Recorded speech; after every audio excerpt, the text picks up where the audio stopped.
بسم اللہ الرحمن الرحیم۔ السلام علیکم ناظرین، میرا نام ہے اطہر ریاض اور آپ دیکھ رہے ہیں اطہر وائس یوٹیوب چینل۔ آج کی اس ویڈیو میں ہم حضرت موسیٰ علیہ السلام کا حضرت آدم علیہ السلام سے ایک عجیب سوال اور قوم لوط علیہ السلام پر 3 قسم کے عذابات کا ذکر کریں گے۔ تو جو دوست ہمارے اس یوٹیوب چینل پر نئے ہیں ان سے گزارش ہے کہ ہمارے اس یوٹیوب چینل کو سبسکرائب کریں۔ ابو ہریرہ رضی اللہ تعالیٰ عنہ فرماتے ہیں کہ محبوب خدا صلی اللہ علیہ وسلم نے فرمایا کہ آدم علیہ السلام اور موسیٰ علیہ السلام کی جب ملاقات ہوئی تو دونوں نے اللہ کے سامنے مباحثہ کیا تو آدم علیہ السلام موسیٰ علیہ السلام پر غالب ہو گئے۔ موسیٰ علیہ السلام نے آدم علیہ السلام سے سوال کیا، آپ آدم علیہ السلام ہیں؟ اللہ نے آپ کو اپنے دست قدرت سے تخلیق فرمایا، آپ کے اندر روح پھونکی، فرشتوں سے آپ کو سجدہ کروایا، جنت میں آپ کو رہائش کا انعام دیا۔ ان تمام اعزازات کے باوجود آپ نے اپنے رب کی خطا کی، جس کی وجہ سے آپ کی اولاد کو زمین پر آنا پڑا۔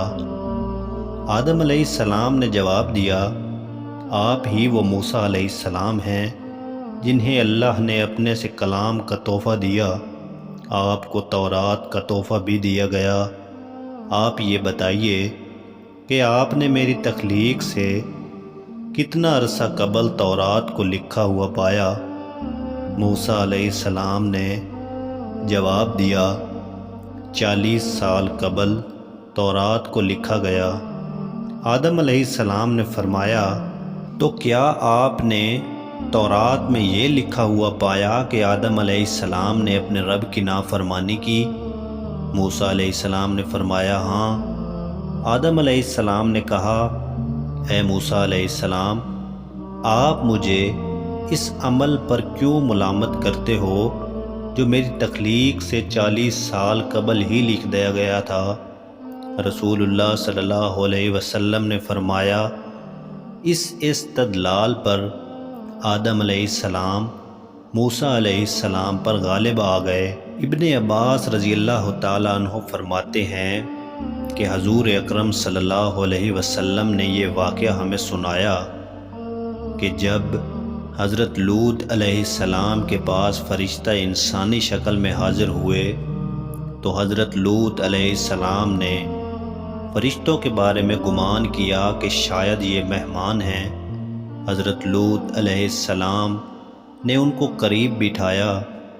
اس وقت حضرت لوط علیہ السلام کی 3 بیٹیوں نے خوبصورت مہمانوں کو حضرت لوط علیہ السلام کے پاس بیٹھا دیکھ لیا تو وہ قوم کے لوگوں کے پاس گئیں اور ان کو مہمانوں کی خبر دی۔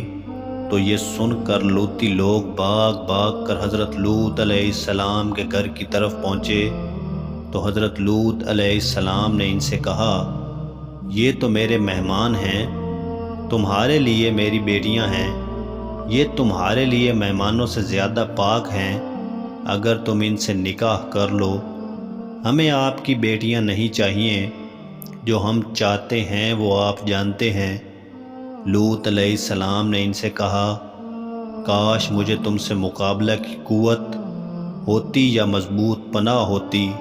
یہ سب گفتگو اس وقت جبرائیل مہمان کی صورت میں سن رہے تھے۔ وہ کہنے لگے، اے لوط علیہ السلام، غم نہ کر، ہم تو آپ کے رب کی طرف سے بھیجے ہوئے ہیں، یہ آپ کو کچھ نقصان نہیں پہنچا سکتے۔ چنانچہ جبرائیل امین علیہ السلام نے اللہ کے حکم سے ان کی آنکھوں کو اندھا کر دیا۔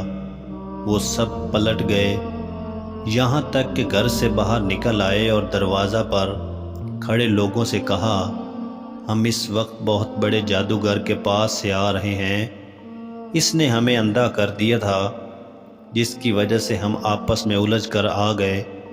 پھر اس قوم پر رات کو اللہ کا عذاب نازل ہوا، جبرائیل امین علیہ السلام نے پوری بستی کو اٹھایا اور آسمان کی طرف چلے۔ پھر جبرائیل علیہ السلام آسمان و زمین کے درمیان معلق ہو گئے، یہاں تک کہ وہ لوگ آسمان کے پرندوں کی آوازیں سن رہے تھے۔ پھر جبرائیل علیہ السلام نے پوری بستی کو زمین پر الٹ دیا۔ پھر ایک خوفناک طوفان ہوا، ان پر مسلط کی گئی۔ پھر اس کے بعد ان پر پتھروں کی بارش کی گئی۔ اس طرح یہ قوم لوط 3 عذابات کا شکار ہو کر جہنم کا ایندھن بن گئے۔